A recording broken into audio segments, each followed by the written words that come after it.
Shavua Tov. Alors, nous allons aborder ensemble la paracha de Haye Sarah, qui finalement nous donne l'entrée de la deuxième génération des patriarches, qui va prendre le relais. Sarah quitte ce monde au début de la paracha, aussi bien que Abraham et Ishmaël à la fin. Et Abraham cherche une épouse pour son fils afin d'assurer la continuité de l'identité d'Israël, qui sera acquise par Yaakov. Et 67 versets de la paracha sont consacrés à l'opération que va mener Eliezer, le serviteur d'Abraham, pour assurer Rivka pour Yitzhak. Je voudrais prendre quelques thèmes dans la paracha dans sa totalité et pour commencer, faire remarquer que l'annonce de la naissance de Rivka se trouve à la fin de la paracha précédente. Et à ce propos, le Midrash nous dit, sur un verset de Kohelet, Ecclésiaste, Vezara hashemesh uva hashemesh ve'el mekomo sho'e vezoreach. Et le soleil se lève, et le soleil se couche, et il tente toujours à se lever au même endroit. Nous savons que Shlomo HaMelech, qui dit un verset comme celui-là, ne veut pas nous rappeler que le soleil se lève et se couche. C'est à ce propos que les Midrashim disent que Ad shelo ba'a shimsha shel Sarah, zarha shimsha shel Rivka. C'est-à-dire, avant que le soleil de Sarah, dans la paracha elle-même de Haye Sarah, ne se couche, déjà, le soleil de Rivka est annoncé. C'est comme ça que le Midrash nous explique pourquoi on annonce la naissance de Rivka avant le décès de Sarah. J'ai trouvé une remarque très pertinente d'un maître de la Hassidoute qui est Rabbi Menachem Mendel Merimanov, qui interprète ce verset à un autre niveau, évidemment dans le sens pas seulement du soleil qui se lève, qui se couche, mais des générations qui se suivent, et il fait remarquer que finalement, tous les justes de sa génération et des générations passées arrivent, avant que l'un ne disparaît, le suivant déjà se lève, comme le soleil qui se lève à l'est chaque matin, mais pour dire que finalement, et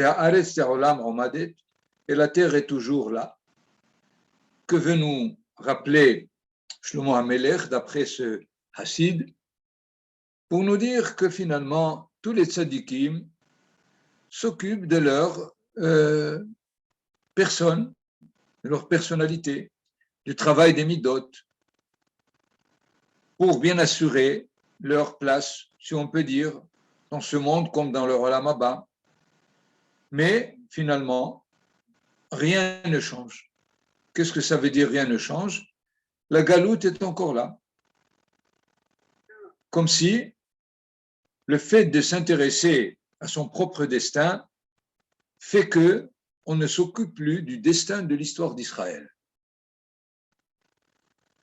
Et il me semble qu'un Hassid comme ça qui finalement lit le verset dans ce sens, essaye d'inviter tous les sages de chaque génération de mettre de côté un peu leurs soucis de leur personne, évidemment, au niveau de tout ce qu'il faut acquérir pour acquérir le mérite d'être dans ce monde et pour acquérir le mérite d'être dans le monde futur. mais finalement, il est désolé du fait que rien ne change. Dans ce sens, pour expliquer ce que Shlomo HaMelech dit, et la terre est toujours là. Encore une fois, dans la traduction, c'est banal, mais le Hassid nous dit que rien ne change au-delà de ce qu'il aurait fallu que l'histoire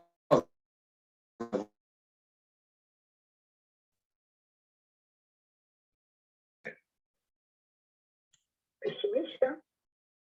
Non, c'est pas pessimiste. Au contraire, à mon avis, il faut que quelqu'un dise de quoi il s'agit dans le monde de la Torah pour réveiller ce monde-là.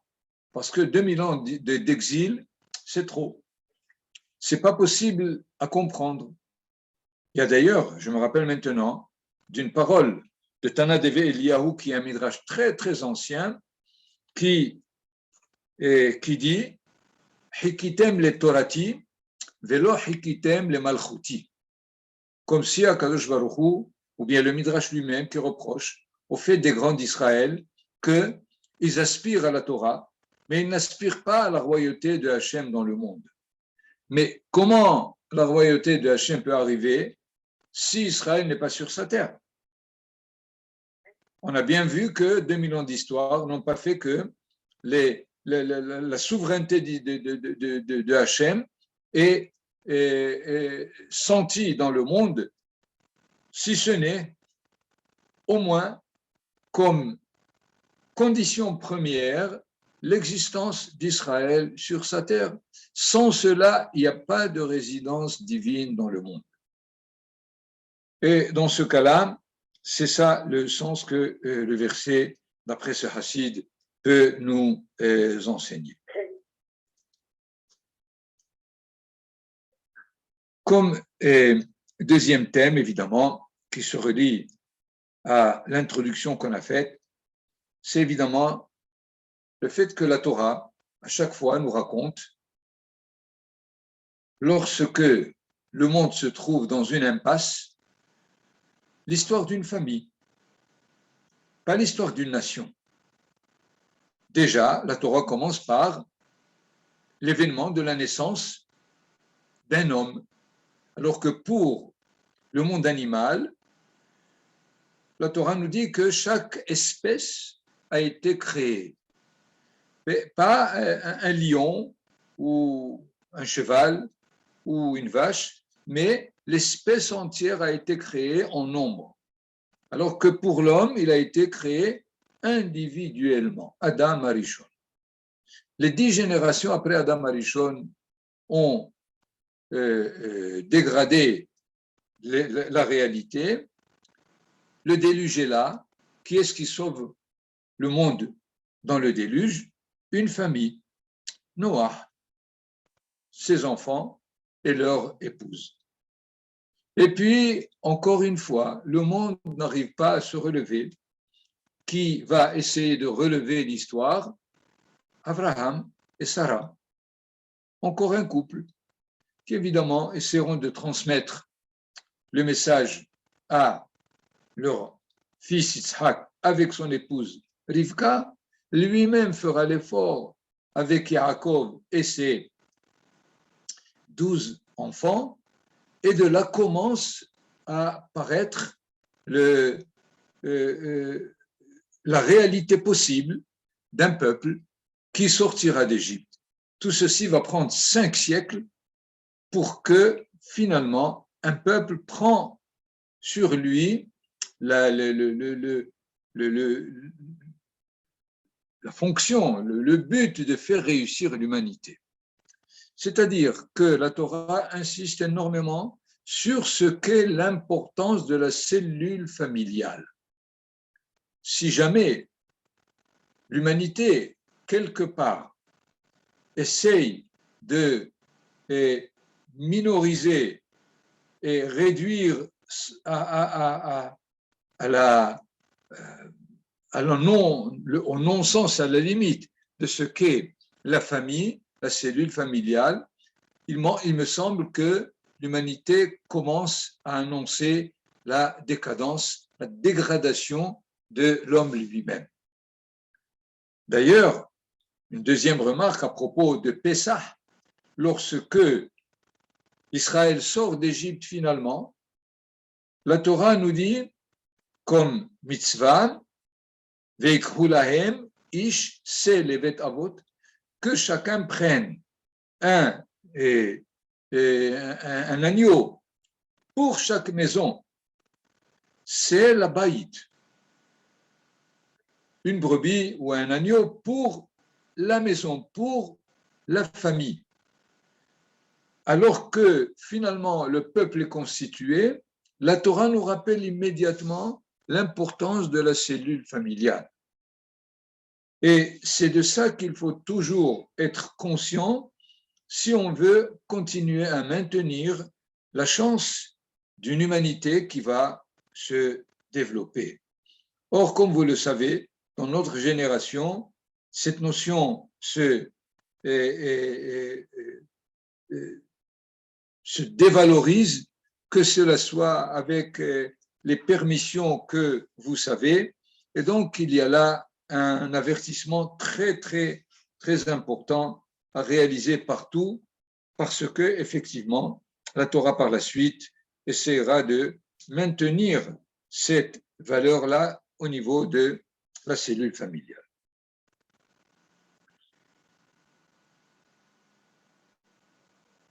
Nous voyons d'ailleurs que dans la constitution du couple hébreu, il y a différentes formes. À propos de Abraham et de Sarah, on ne nous dit pas et on ne détaille pas trop sur la constitution du couple, si ce n'est Vaikach Avram venachor lahem nashim, dans la paracha de Noach, au chapitre 11, au verset 29, qu'on nous annonce qu'Avraham et Nahor ont pris des femmes, Shemeshet Avram Sarai, Shemeshet Nahor Milka, alors que pour trouver une femme à Yitzhak Avinu, il faut 67 versets. En plus, c'est l'épouse qui arrive chez le mari, alors que Yaakov fait l'inverse. Yaakov, c'est lui qui va vers son épouse Rachel. Et donc, nous avons ici déjà 3 formes possibles de trouver femme pour nous enseigner qu'il n'y a pas une forme unique et pour laquelle on est sûr que c'est le bon couple. Il y a dans la réalité de chacun telle façon ou telle autre. D'ailleurs, dans un traité du Talmud qui commence par nous annoncer, d'une part, que 40 jours avant la naissance du bébé, on annonce dans le monde que telle femme sera pour lui, avant qu'il naisse.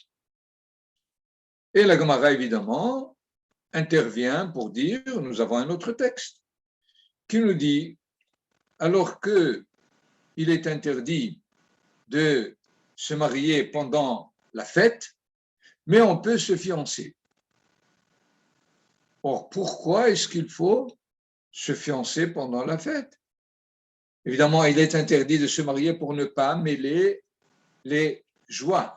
Il y a la simhat hag, la joie de la fête, il y a la simha du couple, la joie du couple. Et alors, quand on est dans la joie, on ne peut pas se partager entre 2 joies. Et c'est pour cela qu'il ne faut pas le faire. Alors, pourquoi il faut quand même se fiancer? Dans le sens des fiançailles du Talmud, c'est-à-dire juste donner une bague pour marquer qu'elle est à partir de maintenant ma femme, même si on n'est pas ensemble, même si on n'habite pas ensemble. Pourquoi? Et voilà que la Gemara répond Shema yekademenu aher berahamim, parce que il se peut que quelqu'un, par une prière, et la lui prenne. Évidemment, la question est claire. Tu viens de me dire qu'il lui est déjà préparé 40 jours avant qu'il ne naisse, et tu me dis qu'il vaut mieux qu'il fasse l'acte du mariage parce qu'il risque que quelqu'un la lui prenne. Comment est-ce possible? Et la Gemara répond très facilement, Habezivuk Rishon, Habezivuk Sheni. C'est lorsque la Gemara nous dit que 40 jours avant, la femme est prévue et promise pour tel homme, c'est couple premier. Je traduis.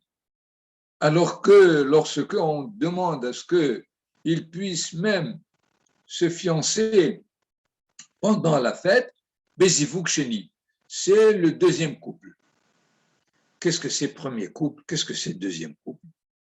C'est difficile. Il y a eu beaucoup d'interprétations qui sont pas très, à mon avis, qui ne répondent pas à l'objection du Talmud, mais il me semble qu'il y a là probablement un enseignement de base pour nous dire.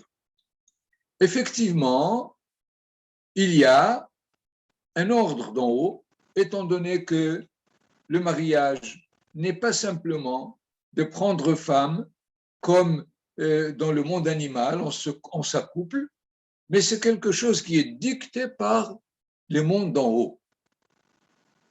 Mais par ailleurs, après avoir donné cette femme pour cet homme va arriver au moins jusqu'à l'âge de 18 ans minimum, ou 20 ans. Et pendant le temps pendant qu'il vit ses 18 ans, il va évidemment se définir ou comme juste ou comme loin de ce que sont les valeurs. Alors, la femme qu'on lui a consacrée ne peut pas lui correspondre si jamais il a dévié du projet initial. C'est dans ce sens où on nous dit Zivuk Rishon, c'est-à-dire ce qui a été prévu pour lui, et Zivuk Sheni, ce qu'il a déterminé finalement par son acte de façon libre d'arriver à mériter ou à ne pas mériter. Et dans ce cas, si jamais c'est le moment, il faut qu'il le fasse vite, sinon, s'il a moins de mérite que d'autres, l'autre va la lui prendre.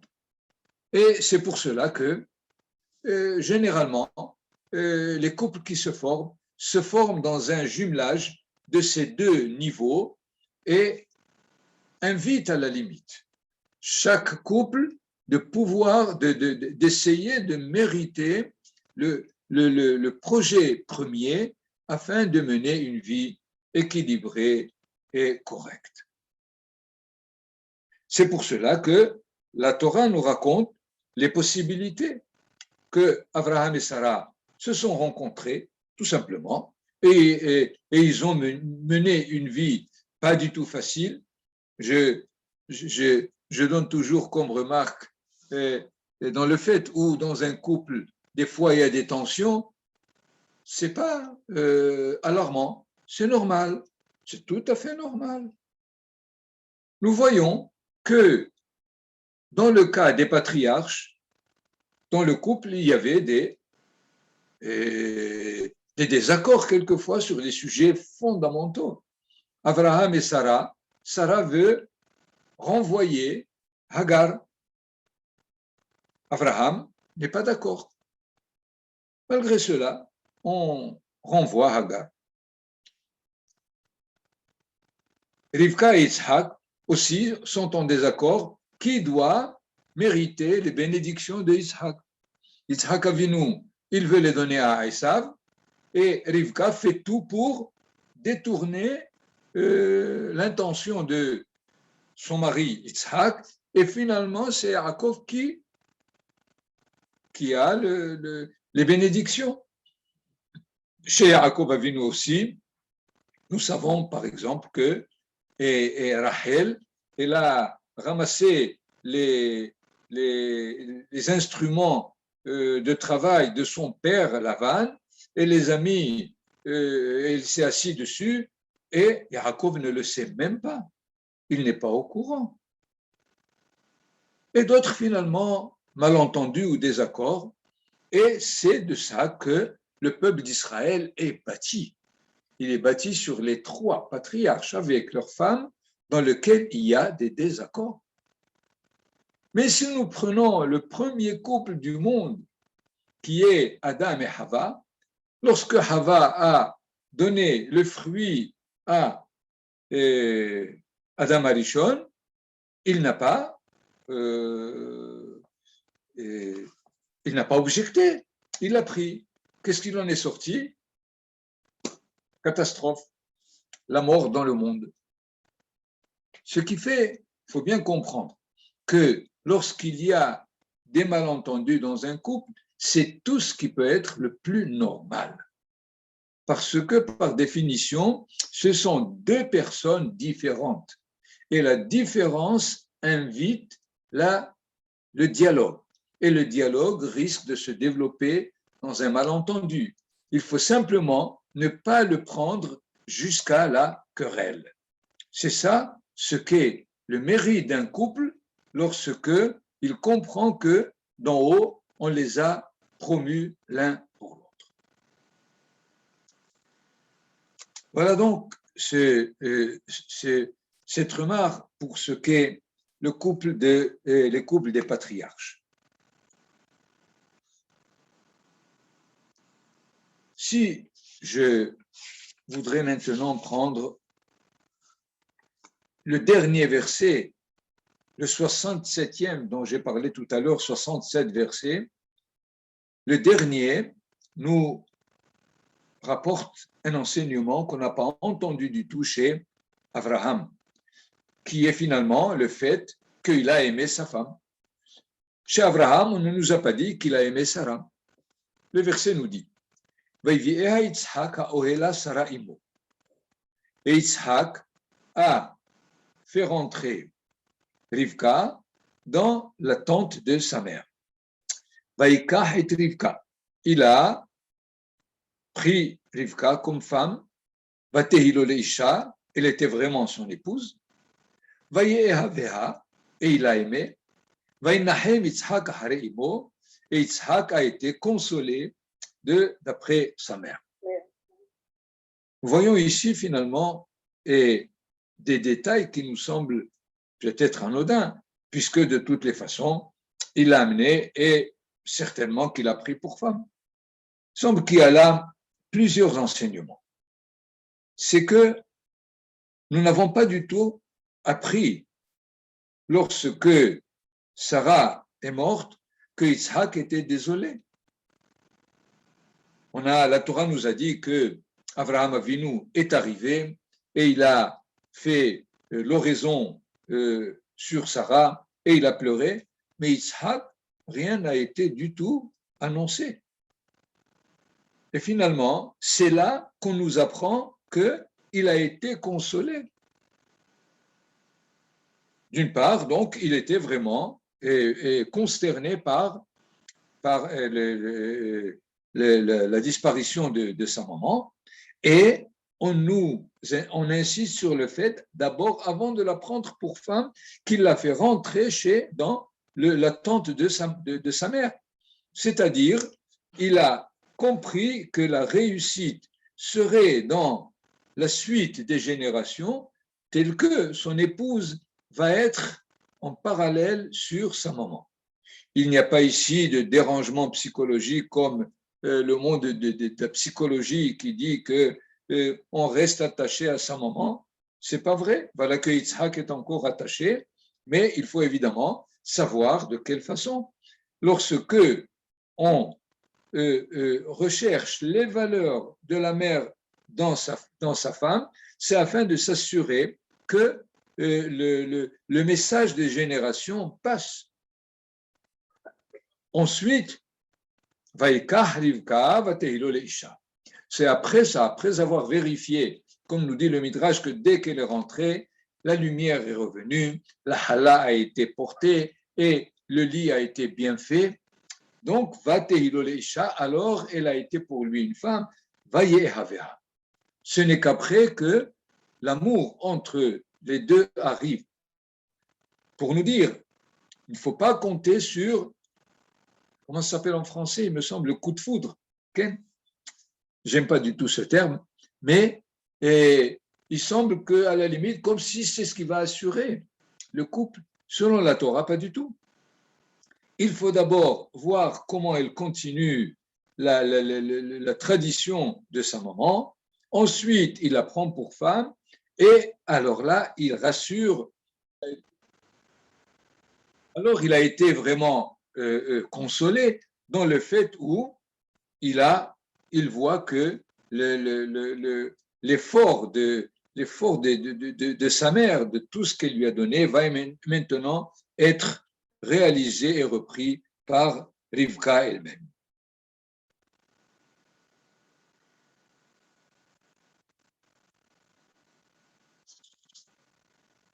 La paracha continue à travers d'autres événements rapides, mais qui semblent a priori complètement décousus, si on peut dire, mais il faudrait évidemment aussi bien les midrashim que les commentateurs pour nous donner la relation entre les différents événements du chapitre 25 pendant à la limite 18 versets. Qu'est-ce qu'on nous annonce? Yosef Abraham vaikach isha ushma ketura. Abraham a encore de plus pris une femme qui s'appelle Ketura. Ketura, est-ce que c'est une nouvelle femme? Et voilà que le Midrash nous dit, non, c'est Hagar. D'où est-ce qu'elle est venue Hagar? Il nous faut reprendre dans le chapitre avant le verset 62, alors que Rivka faisait son chemin avec le serviteur d'Abraham, on nous annonce que Yitzhak arrive de Mibo Be'er Lahairoi, c'est-à-dire qu'il n'était pas à Be'er Sheva, là où le sacrifice ou le ligotement d'Isaac a été réalisé. Donc, c'est qu'il est parti Mibo Be'er Lahairoi. Où est-ce qu'on a rencontré le nom de cet endroit? C'est là où est resté Hagar et Ishmaël lorsqu'ils ont été chassés de la maison d'Abraham et de Sarah. C'est-à-dire que Yitzhak est parti pour ramener Hagar pour son père. C'est-à-dire, ayant vu que sa femme est en route, son épouse est en route, il a pensé qu'il n'est pas inutile de ramener Hagar, qui était déjà donc une femme pour Abraham Avinu, afin que lui aussi puisse avoir une vie de couple. Vateledlo et Zimran, bon, il a eu des enfants avec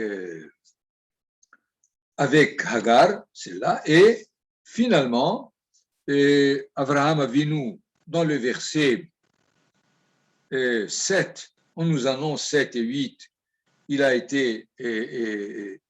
est décédé, et au verset 9, Vaikberu oto Yitzhak ve Ishmael banav.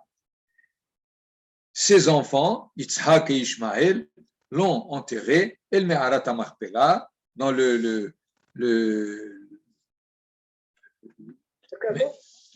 la caverne, le caveau de Marpella qui a été acquis au début de la paracha.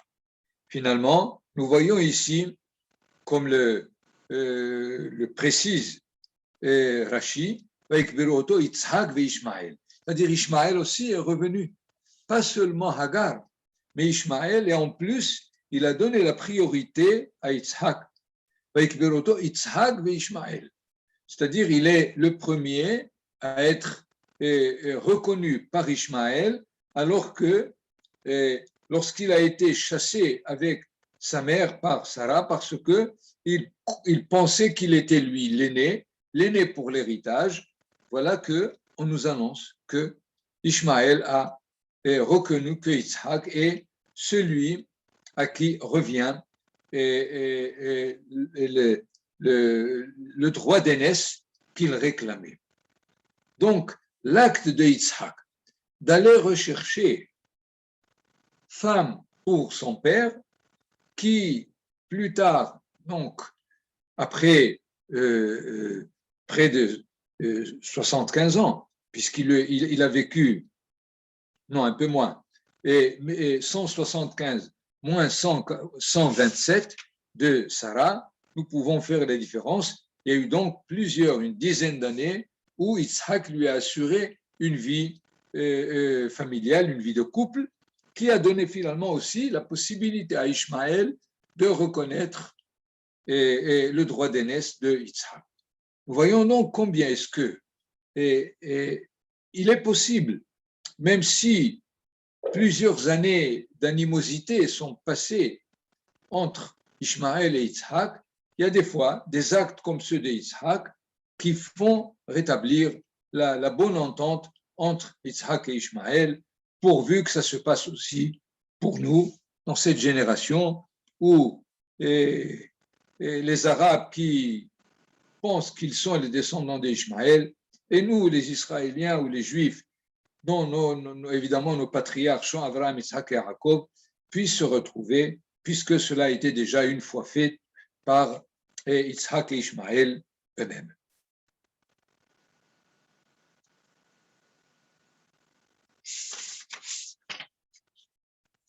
Ce que nous avons d'ailleurs déjà dit à propos de ce qu'est le mariage dans le couple juif, il est, à mon avis, encore plus détaillé dans tout le récit qui a fait que Abraham envoie son serviteur, dont on ne donne pas le nom dans toute la Torah, mais les Hachamim pensent que c'est Eliezer. Et à ce propos, nous avons déjà étudié le sujet l'année dernière. Pour ceux qui ont l'enregistrement ou des notes pourront revoir en détail, mais je voudrais juste relever un point essentiel qui nous donne encore plus le fait que l'union entre un homme et une femme dans la Torah n'est pas du tout évidente, même pour ces grands qui sont Abraham, Avinu et son serviteur Eliezer, qui ont vécu plus de 60 ans ensemble. Et dans quelques versets, nous nous rendons compte qu'ils nous transmettent la difficulté de s'assurer la femme qu'on aurait voulu avoir, même pour Yitzhak, pas seulement pour n'importe quel homme sur cette terre, mais même pour Yitzhak. Essayons de voir juste une remarque. Lorsque Abraham appelle son serviteur au verset 3, je te fais jurer par l'Éternel, le Dieu des cieux et le Dieu de la terre, ne prends pas une femme pour mon fils des Cananéens, et chez qui je séjourne aujourd'hui. Tu iras vers ma ville, mon pays et ma ville natale, et tu prendras femme pour mon fils Yitzhak. Il ne lui a même pas dit, tu vas dans ma famille elle-même, puisque finalement, il va prendre la femme, la fille de Bethuel, qui est le fils de Nahor lui-même, Nahor étant le frère de Abraham. Et verset 5, le serviteur lui dit,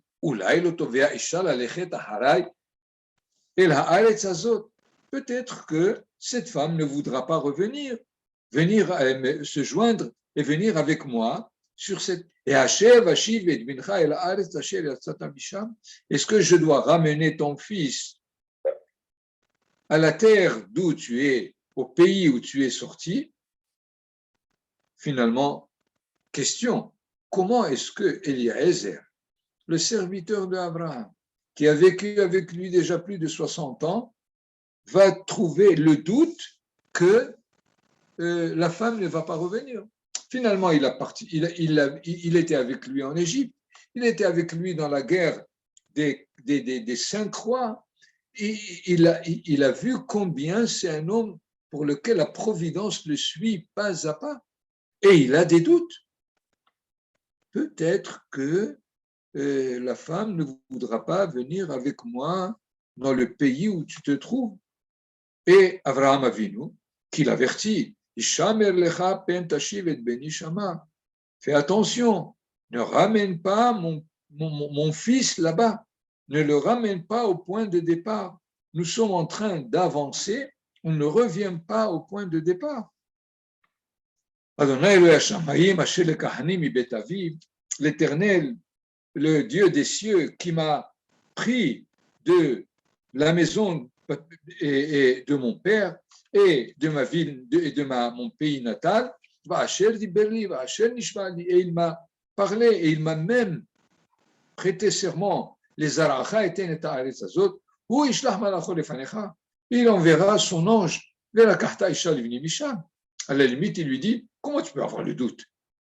Mais le Dieu des cieux et de la terre qui m'a promis, c'est lui qui fera le travail. Mais voilà qu'immédiatement dans le verset suivant, le verset 8, et si la femme ne voudra pas te suivre, à lui aussi il a des doutes. Abraham Avinu. Nous voyons ici, comment est-ce que les versets, d'une part, expriment une sorte de certitude, et par ailleurs, ils continuent à exprimer une possibilité, une sorte de probabilité que ça ne marche pas. Pourquoi? C'est pour nous enseigner que même si 40 jours avant que l'on annonce la naissance de quelqu'un, une femme lui est promise, il faut qu'il sache que c'est dans sa vie libre, dans sa vie où il opte dans ce qu'il va faire, finalement, ça va se réaliser ou ne pas se réaliser. Nous le voyons donc dans la bouche aussi bien du serviteur que dans la bouche de Abraham Avinu lui-même, qui finalement nous disent combien est-ce qu'ils ont une certaine certitude de ce qui a été promis, mais ce qui a été promis va aussi dépendre de ce que ceux qui doivent participer à cette réalisation de trouver femme pour Yitzhak est aussi importante. Il y a d'ailleurs, on peut prendre encore dans la suite, au verset 12, quand le serviteur arrive devant l'abreuvoir de la ville de Haran,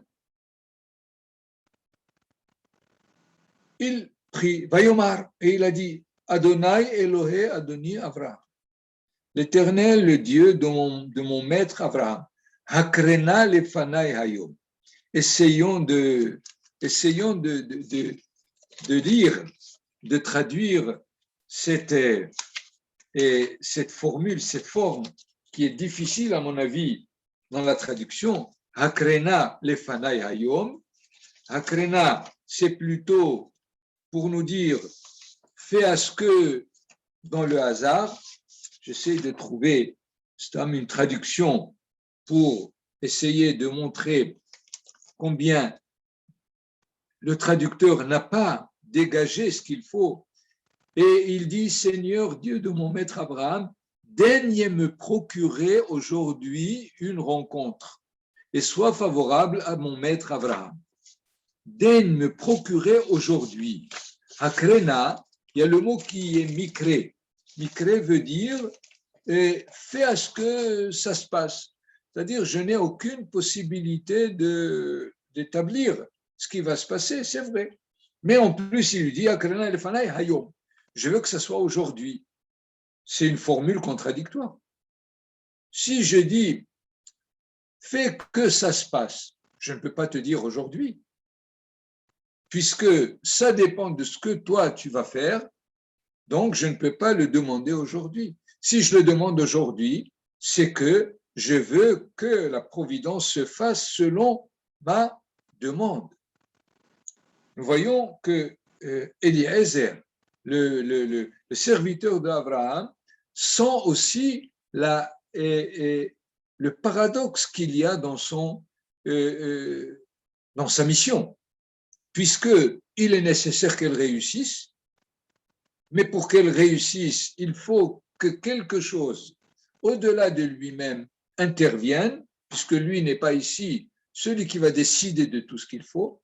Donc, il est nécessaire que d'en haut, on dicte quelque chose, mais par ailleurs, il faut que ça réussisse aujourd'hui. Mais pour que ça réussisse aujourd'hui, il faut que les participants soient d'accord. Et je ne voudrais pas maintenant reprendre ce qu'on a étudié l'an dernier. Dans tous les 67 versets, la difficulté et les différentes situations et étapes, telles que presque à chaque étape, ça va échouer. Et voilà que on ne sait plus. Est-ce que c'est par la bonne volonté de Eliezer, la bonne volonté de Rivka et la mauvaise volonté du père et de la mère et du fils Lavan qui veulent faire échouer l'opération que Eliezer veut réussir, qui finalement réussit. Pour conclure, pour nous dire que ce qu'est le couple juif, c'est le